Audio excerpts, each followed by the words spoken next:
जरा इस स्थिति के बारे में सोचिए। किसी पर एक बहुत ही संगीन जुर्म का आरोप लगता है, एक दो दिन नहीं, पूरे 11 साल तक उस पर मुकदमा चलता है। 11 साल एक लंबा वक्त होता है। बहुत लंबा वक्त। और इस दौरान वो इंसान अपनी गाढ़ी कमाई के करीब 70 लाख रुपए चुका देता है। और फिर एक दशक से ज्यादा बीत जाने के बाद अचानक अदालत कहती है कि माफ कीजिए, हमारे पास आपके खिलाफ कोई सबूत नहीं है। यानी कि आप पूरी तरह से आजाद हैं। बिल्कुल। आज की इस गहन चर्चा में हम ठीक इसी खौफनाक और अजीब यथार्थ का विश्लेषण करने वाले हैं। अक्सर हम सब ये मानते हैं कि जो कानून सुरक्षा के लिए बनाए गए हैं वो एक मजबूत ढाल की तरह काम करते हैं। हाँ, और उनका वही मकसद भी होता है। सही बात है। लेकिन जब वही ढाल एक ऐसी तलवार में बदल जाए जो किसी बेगुनाह की पूरी जिंदगी को ही लहूलुहान कर दे, तो फिर न्याय की परिभाषा क्या रह जाती है? हमारा उद्देश्य यहाँ किसी भी तरह का पक्ष लेना नहीं है और ना ही महिलाओं की सुरक्षा के कानूनों का कोई विरोध करना है। हम पूरी तरह से निष्पक्ष होकर सिर्फ इस एक विशिष्ट मामले के तथ्यों का विश्लेषण कर रहे हैं, ताकि ये समझा जा सके कि सिस्टम के भीतर की खामियां आखिर काम कैसे करती हैं। जी, क्योंकि सिस्टम का लूपहोल ही आम इंसान पर सबसे भारी पड़ता है। मनोरंजन प्रसाद पटना जिले के पोस्टल पार्क इंदिरा नगर के रहने वाले हैं, जैसे जाकनपुर भी कहते हैं। हाँ, जाकनपुर इलाका। और पेशे से वो एक इंजीनियर है। वो बेगूसराय की बराउनी रिफाइनरी में एक काफी स्थिर और सम्मानित पद पर कार्यरत थे। मतलब एक अच्छी खासी वेल सेटल्ड लाइफ थी उनकी। बिल्कुल। 27 अप्रैल 2012 को उनकी शादी होती है और कानूनी दस्तावेज बताते हैं कि साल 2013 तक, यानी शादी के लगभग 1.5 साल तक, सब कुछ एक सामान्य वैवाहिक जीवन की तरह ही चल रहा था। लेकिन फिर आता है साल 2014 जी। और यहां से कहानी में एक बहुत बड़ा टर्निंग पॉइंट आता है। जी, स्रोत के मुताबिक घर के कामकाज में मदद के लिए एक महिला को काम पर रखा गया था। और बस यही वो ट्रिगर पॉइंट था। हाँ, इस एक घटना के बाद से घर में झगड़ों का सिलसिला इस कदर बढ़ गया कि बात पूरी तरह से हाथ से निकल गई और पत्नी ने सीधे महिला थाने में मुकदमा ठोक दिया। अरे बाप रे। जी, ये मुकदमा नंबर 45/2014 था। और सबसे बड़ी बात ये थी कि ये एफआईआर सिर्फ पति मनोरंजन प्रसाद पर ही नहीं, बल्कि उस काम करने वाली महिला पर भी दर्ज कराई गई थी। मतलब ये स्थिति ना मुझे बिल्कुल एक केमिकल रिएक्शन की तरह लगती है। जैसे किसी केमिस्ट्री लैब में एक शांत मिक्सचर रखा हो और उसमें आप एक अनजान बूंद डाल दें और अचानक पूरा का पूरा मिक्सचर उबलने लगे, ब्लास्ट हो जाए। ये उपमा बहुत सटीक है। एक अनजान व्यक्ति के आने से पूरे घर का ढांचा अचानक चरमरा गया। वही तो, एक घरेलू विवाद जो शायद थोड़ी आपसी बातचीत से या परिवार वालों के बैठने से सुलझ सकता था, वो सीधे पुलिस स्टेशन तक पहुंच गया। और एक बार जब पुलिस की फाइलें खुल जाती है ना, तो वापसी का रास्ता लगभग नामुमकिन हो जाता है। बिल्कुल नामुमकिन सा हो जाता है। और खास करके उन धाराओं के साथ जो इस मुकदमे में लगाई गई थीं। ये कोई छोटे मोटे आरोप नहीं थे। हाँ, दस्तावेज देखकर तो मैं भी हैरान रह गया था। आखिर धाराएं थी कौन कौन सी इसमें? अगर हम पुलिस पेपर्स और चार्जशीट को देखें तो भारतीय दंड विधान यानी आईपीसी की 3 मुख्य धाराएं लगाई गई थी। पहली थी धारा 498A, जो कि क्रूरता और दहेज प्रताड़ना से जुड़ी है। जी हाँ। उसके बाद थी धारा 494 जो द्विविवाह यानी दूसरी शादी करने पर लगती है। और तीसरी थी धारा 379 जो आमतौर पर चोरी का मामला होता है। ये तो बहुत ही संगीन आरोप है। बहुत संगीन। और इसमें यहाँ सबसे ज्यादा ध्यान देने वाली बात धारा 498A की प्रकृति है। देखिए, कानूनी भाषा में ये एक कॉग्निजेबल और नॉन बेलेबल अपराध है, यानी संज्ञेय और गैर जमानती, जिसका सीधा सा मतलब ये हुआ कि पुलिस को किसी व्यक्ति को गिरफ्तार करने के लिए अदालत से वारंट लेने की कोई जरूरत नहीं होती। एग्जैक्टली। एफआईआर दर्ज होते ही पुलिस आपके दरवाजे पर आकर सीधे गिरफ्तारी कर सकती है। और यहीं से उस प्रक्रिया की शुरुआत होती है जो असल में इंसान के लिए एक सजा बन जाती है। क्योंकि कॉग्निजेबल होने का मतलब है कि आरोपी को संभालने का या अपना पक्ष शांति से किसी को समझाने का कोई मौका ही नहीं मिलता। हाँ, और इस मामले में हुआ भी ठीक यही। मुकदमा दर्ज होते ही इंजीनियर मनोरंजन प्रसाद को गिरफ्तार कर लिया गया और उन्हें तुरंत जेल भेज दिया गया। मतलब सोचने वाली बात है, जो इंसान एक दिन पहले तक रिफाइनरी में एक बड़ी जिम्मेदारी वाला पद संभाल रहा था, वो अचानक अगले ही दिन सलाखों के पीछे था। जी, और इस अचानक हुई गिरफ्तारी का जो मनोवैज्ञानिक प्रभाव होता है ना, वो बहुत ही गहरा और तोड़ देने वाला होता है। वाकई, एक आम इंसान के लिए जेल जाना किसी बुरे सपने से कम नहीं है। बिल्कुल। जब कोई आम व्यक्ति, विशेष रूप से जिसका कोई पहले का आपराधिक या क्रिमिनल इतिहास ना हो, वो जेल की सलाखों के पीछे जाता है, तो उसकी सोचने समझने की क्षमता लगभग खत्म हो जाती है। उसका दिमाग बस एक ही चीज पर अटक जाता होगा कि यहां से बाहर कैसे निकलूं। हाँ, एक ही बिंदु पर सिमट जाती है सोच, किसी भी कीमत पर बाहर आना, क्योंकि उसकी नौकरी जाने का खतरा मंडरा रहा होता है, समाज में उसकी और उसके परिवार की प्रतिष्ठा दांव पर होती है। और यही वो जगह है जहां मनोवैज्ञानिक दबाव उस इंसान को कुछ भी मानने पर मजबूर कर देता है, जो कि हमें इस केस की जमानत प्रक्रिया में बहुत साफ तौर पर दिखाई देता है। जी हाँ, जमानत की वो प्रक्रिया। ये हिस्सा तो इस पूरे दस्तावेज का मुझे सबसे ज्यादा हैरान करने वाला लगा। जिला जज के यहाँ नियमित जमानत यानी रेगुलर बेल की अर्जी लगाई गई, जिसका नंबर था 718/2015। हाँ, अर्जी लगी और फिर 12 मई 2015 को जमानत मिल तो गई। मनोरंजन प्रसाद को एक अंडरटेकिंग देनी पड़ी। कानूनी भाषा में अंडरटेकिंग देना बहुत भारी पड़ सकता है। क्या लिखा था उसमें? उन्हें अदालत में ये लिखकर देना पड़ा कि वो हर महीने अपनी पूरी सैलरी का आधा हिस्सा यानी 50% अपनी पत्नी को देंगे। आधा हिस्सा, वो भी जमानत के लिए? जी, और सुनिए, बात यहीं पर खत्म नहीं होती।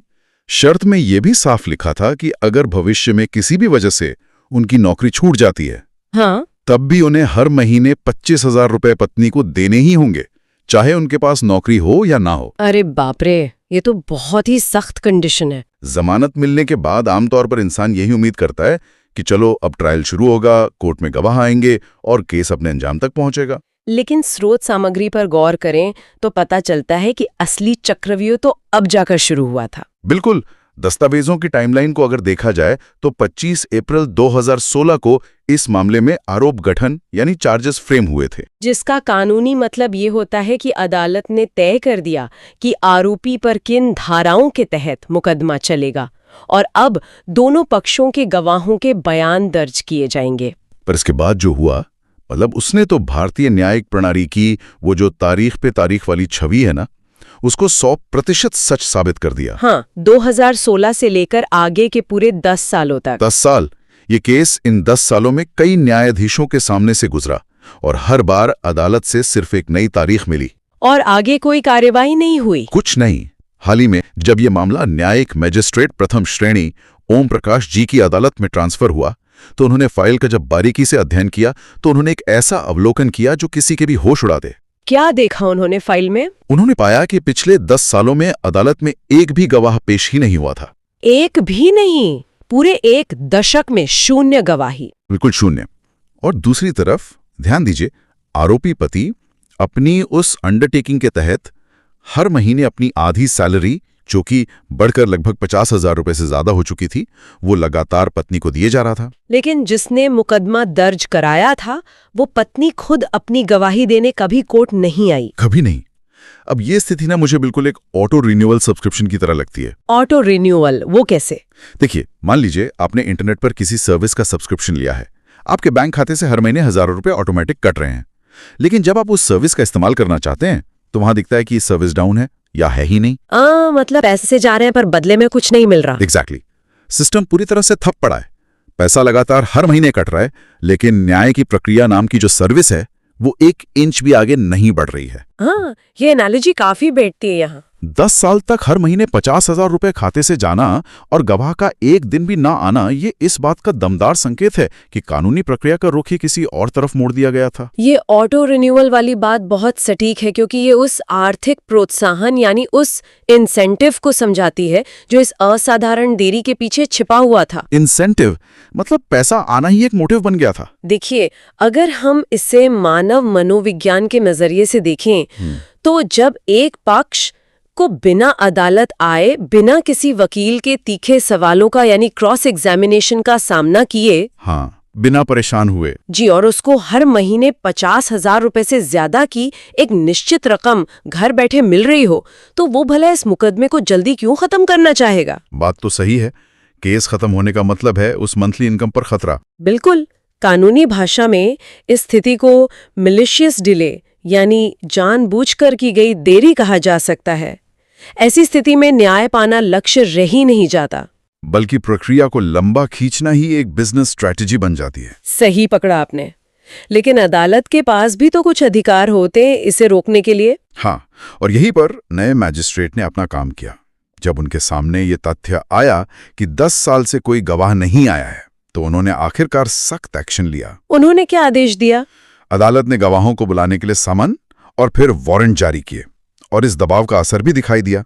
पत्नी आखिरकार अदालत आई और उसने जज साहब के सामने वादा किया कि वो अगली तारीख पर गवाही जरूर देगी। और शायद इसी वादे के आधार पर अदालत ने उन्हें पीआर बॉन्ड यानी पर्सनल रिकग्निशन बॉन्ड पर मुक्त कर दिया होगा।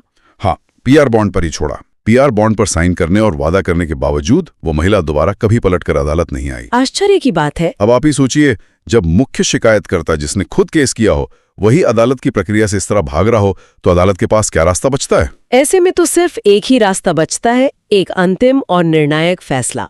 कानून का एक बहुत ही स्पष्ट और स्थापित सिद्धांत है, साक्ष्य यानी एविडेंस के अभाव में किसी को सजा नहीं दी जा सकती। बिना सबूत के सजा देना गलत है। कोई सबूत या गवाही अदालत के सामने नहीं आई तो न्यायिक मैजिस्ट्रेट के पास यही विकल्प था, और उन्होंने वही किया। आरोपित मनोरंजन प्रसाद को साक्ष्य के अभाव में दोषमुक्त यानी एक्विट करने का आदेश दे दिया। इन 11 सालों के दौरान उस आरोपी पति ने अंतरिम भरण पोषण के रूप में लगभग 70 लाख रुपए अपनी पत्नी को दे दिए थे। 70 लाख रुपए? एक आम इंसान के लिए ये रकम मतलब सोच से परे है। बिल्कुल, एक मध्यम वर्गीय इंसान के लिए 70 लाख रुपए सिर्फ एक नंबर नहीं है, ये उसकी पूरी जिंदगी की बचत, उसके रिटायरमेंट का इकलौता सहारा और उसके मानसिक सुकून की कीमत होती है। और कहानी में सबसे बड़ा ट्विस्ट तो अभी आना बाकी है। अच्छा, इसके आगे भी कुछ है? हाँ, दस्तावेज साफ तौर पर बताते हैं कि भले ही आपराधिक अदालत यानी क्रिमिनल कोर्ट ने मनोरंजन प्रसाद को बरी कर दिया हो, धारा 498A और उन बाकी सभी धाराओं से मुक्त कर दिया हो, लेकिन उन्हें पैसे देने से मुक्ति अब भी नहीं मिली है। क्या? क्रिमिनल केस खत्म होने के बाद भी? जी हाँ, परिवार न्यायालय यानी फैमिली कोर्ट का जो आदेश है ना, वो अब भी लागू है, और उसके तहत उन्हें हर महीने भरण पोषण की वो भारी रकम आगे भी देनी होगी। ये एक बहुत ही पेचीदा स्थिति है। अगर मैं इसे एक सामान्य नागरिक के नजरिए से देखूं, तो ये तो समझ से बिल्कुल परे लगता है। मतलब एक आपराधिक अदालत कह रही है कि भाई आप पर कोई जुर्म साबित नहीं हुआ, आप पूरी तरह बेगुनाह हैं। लेकिन उसी वक्त उसी देश की एक दूसरी अदालत कह रही है कि देखिए, जुर्म साबित हो या ना हो, आपको पैसे तो चुकाते रहना होगा। ये तो एक ऐसा चक्रव्यूह हो गया जिसका कोई निकास द्वार ही नहीं दिख रहा। आपराधिक न्यायालय यानी क्रिमिनल कोर्ट और परिवार न्यायालय यानी फैमिली कोर्ट, ये दोनों बिल्कुल अलग-अलग पैमानों और कानूनों पर काम करते हैं। दोनों का स्टैंडर्ड ऑफ प्रूफ अलग होता है। एग्जैक्टली।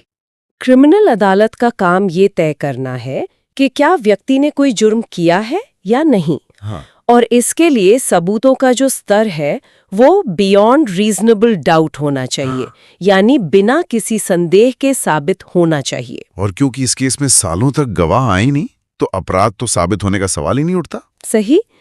लेकिन दूसरी तरफ जो फैमिली कोर्ट है वो नागरिक अधिकारों यानी सिविल राइट्स और भरण पोषण से निपटाती है। हाँ। वहां पर इस बात से उतना फर्क नहीं पड़ता कि क्रिमिनल केस का नतीजा क्या निकला। तो फैमिली कोर्ट देखती क्या है फिर? वहां मुख्यतः ये देखा जाता है कि पति पत्नी का कानूनी रिश्ता अभी कायम है या नहीं। हाँ। और क्या उनमें से एक पक्ष खुद का आर्थिक भरण पोषण करने में सक्षम है या नहीं। अच्छा, तो वहां फोकस डिपेंडेंसी पर होता है। जी, और यही वजह है कि भरण पोषण का आदेश तब तक लागू रहता है जब तक कि उसे किसी ऊपरी अदालत में चुनौती देकर रद्द न करवाया जाए या फिर तलाक की कानूनी प्रक्रिया पूरी तरह से खत्म न हो जाए। तो इसका सीधा सा अर्थ ये हुआ कि अप्राविधिक आरोप झूठे या साबित ना होने के बावजूद वो जो अंडरटेकिंग जो शुरू में जेल से निकलने की जल्दबाजी में दी गई थी, हाँ, वही अंडरटेकिंग, वो अब एक परमानेंटली उनकी सिविल लायबिलिटी बन चुकी है जो उनका पीछा जिंदगी भर नहीं छोड़ रही है। जी, एकदम यही तथ्य है। इस पूरे स्रोत सामग्री के अंत में एक बहुत ही प्रासंगिक और कड़वा सवाल उठाया गया है, और वही सवाल इस पूरी घटना का सार भी है कि प्रताड़ना के इस पूरे मामले में असल में प्रताड़ित कौन हुआ, पति या पत्नी? देखिए, कानूनी दस्तावेज इस सवाल का कोई एक सीधा जवाब नहीं देते,